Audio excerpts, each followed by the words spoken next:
सुप्रभात विद्यार्थियों। पंचशील अकादमी की ऑनलाइन कक्षाओं में आपका फिर से स्वागत है।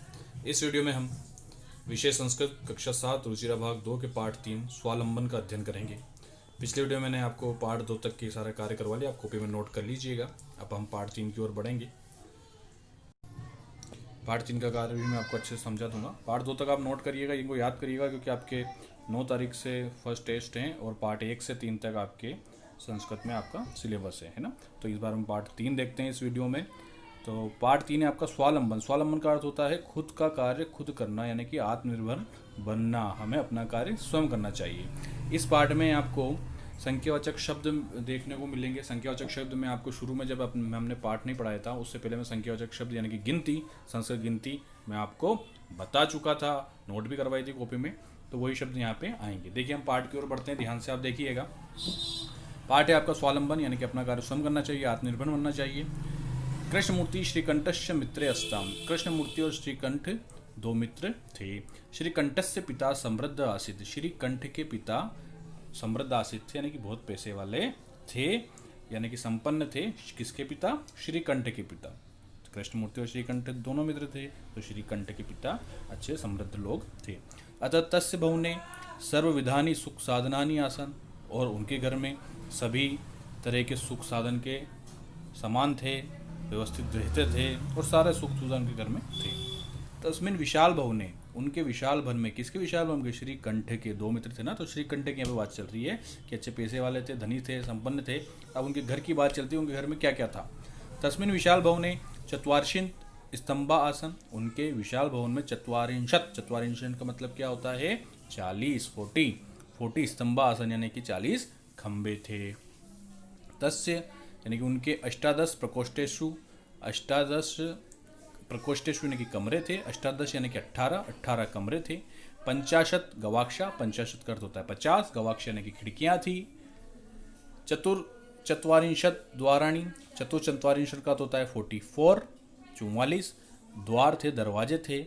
षट्त्रिंशत् विद्युत व्यंजनानि, विद्युत व्यंजनी का अर्थ होता है पंखे। और षट्त्रिंशत् मतलब 36 पंखे थे। ठीक है, आ गया समझ में? तो क्या क्या था वहाँ पे? चत्वारिंशत् यानी कि 40 तो खंबे थे, 18 आपके कमरे थे, 50 खिड़कियाँ थी, और चतुश्चत्वारिंशत् द्वाराणि यानी कि 44 दरवाजे थे, और 36 पंखे। आगे देखते हैं। तत्र यानी कि वहाँ, 10 यानी कि 10 सेवका निरंतरम कार्य कुर्वन्ति। सेवका यानी कि नौकर। वहाँ पर उनके घर पर 10 सेवक, 10 नौकर निरंतर कार्य करते रहते थे। परम कृष्णमूर्ति माता पिता च निर्धनो कृष्ण दंपति। इसके विपरीत क्या था कि जो कृष्णमूर्ति मित्र था, कृष्णमूर्ति के माता पिता निर्धनो कृष्ण दंपति, यानी कि निर्धन एक किसान परिवार था। उनका जो दूसरा दोस्त था वह गरीब था। तस्य गृहम यानी कि उसके घर पे, किसके घर पे?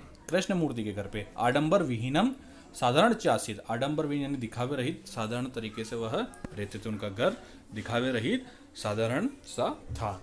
तो ये हो गई है कृष्णमूर्ति और श्रीकंठ की बात हो गई है कि दोनों मित्र के अपने घर की बताई है कि कैसा था। तो श्रीकंठ था, समृद्ध था, संपन्न था, उसके घर में तरह तरह के सारे सुख सुविधाएं थी। और इसके विपरीत जो था कृष्णमूर्ति, वह गरीब परिवार से था, उसके माता पिता गरीब परिवार से थे। तो ये दोनों मित्र के घर और परिवार के बारे में बताया है।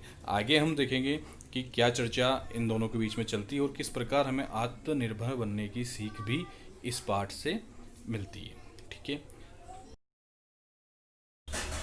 इस पैराग्राफ के ये आपके शब्दार्थ है। समृद्ध यानी कि धनी, चत्वारिंशत् यानी कि 40, स्तंभ यानी कि खंबे, अष्टादश यानी 18, प्रकोष्ठेषु यानी कि कमरों में, 50 यानी कि 50, गवाक्ष यानी कि खिड़कियाँ, चत्वारिंशत् यानी कि 44, षट्त्रिंशत् यानी कि 36, विद्युत व्यंजन यानी कि बिजली के पंखे, कृषक दंपति यानी किसान पति पत्नी, आडंबर विनी यानी बिना तड़क भड़क वाला, बिना दिखावा वाला। तो ये शब्दार्थ हैं आपके, ये भी आपको कॉपी में नोट करने हैं। मैं आपको इस वीडियो के अलावा अलग से PDF भी दे दूंगा, जिसमें सारे शब्दार्थ एक साथ रहेंगे, तो आप इसमें नोट कर लिएगा। ये सिर्फ आपके समझने के लिए हैं। उसको मैं PDF में आपके अलग से शब्दार्थ का भी इसी वीडियो के साथ दे दूंगा, ताकि सारे शब्दार्थ व्यवस्थित रूप से एक जगह नोट कर सकें। तो ठीक है, ये शब्दार्थ हैं, ये शब्दार्थ आपको याद भी करने हैं साथ साथ, और तो शब्दार्थ के अनुसार अनुवाद करने में भी आसानी रहती है, इसलिए शब्दार्थ याद करना अति आवश्यक है।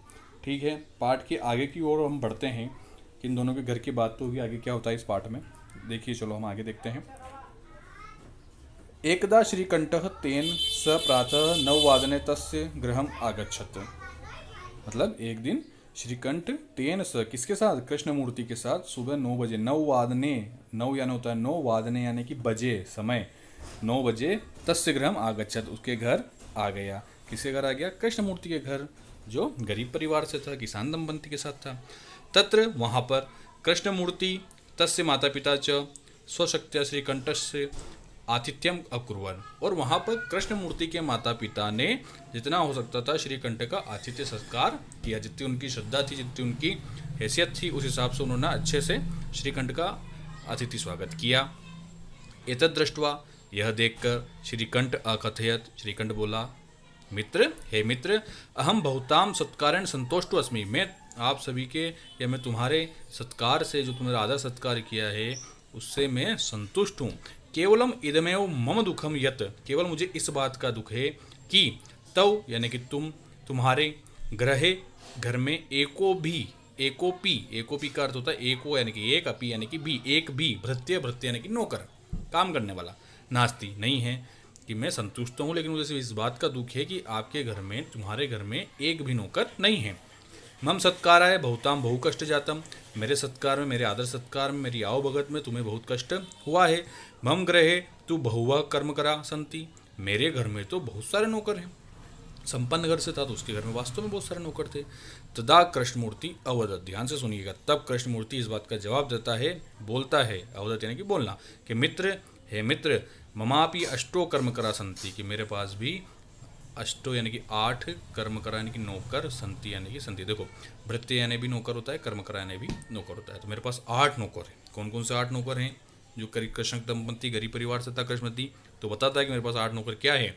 तेज, और वे हैं 2 पादो, 2 पैर, पादो यानी कि पैर, 2 हस्तो यानी कि 2 हाथ, हस्तो यानी हाथ, 2 नेत्रे, नेत्र यानी कि आँख, 2 नेत्रे 2 आँखें, 2 श्रुति और 2 कान, इति यानी कि है। क्या क्या बताया उसने? 2 पैर, 2 हाथ, 2 कान और 2 आँखें। इस प्रकार मेरे 8 नौकर हैं जिनसे मैं काम लेता हूँ।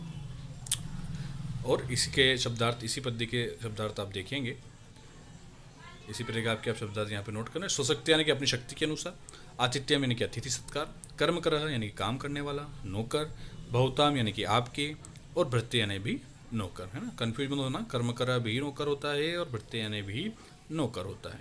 तो ये आपके शब्दार्थ हैं, ये आपको PDF में भी अगले वीडियो के साथ में PDF होगा, वहाँ से आप उतार लेंगे, सिर्फ समझने के लिए है। चलिए आगे के पैराग्राफ में देखें, इस प्रकार कृष्णमूर्ति ने 8 नौकर तो बता दिए हैं अपने। अब आगे देखते हैं क्या होता है।